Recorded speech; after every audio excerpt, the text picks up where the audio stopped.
রুমাল বের করে মুখ মোছার ছলে তরল পদার্থটুকু পাচার করে দিলুম। তারপর আর চোখে দেখি বব কাপ থেকে সরু কি একটা টেনে তুলল।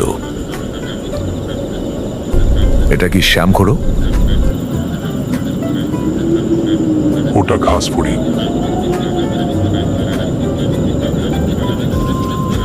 চীনে ব্যাঙের ঝোল রান্না করে খায় শুনেছি, ঘাস ফড়িং সেদ্ধ করে কফি খাওয়ার কথা জানা ছিল না। আশা করি ডিনারে আপনি ছুঁচোর রোস্ট এবং শুকুনের পালকের স্যালাড খেয়েছেন। তোমাদের আমি ডিনার খাওয়াতে পারতুম। তুমি ঠিকই ধরেছ।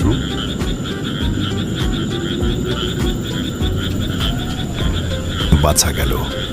আমিও বব শ্যামখুড়োর কাছে যদি ডিনারের সময় আসতুম কি হতো ভেবে শিউরে উঠলুম।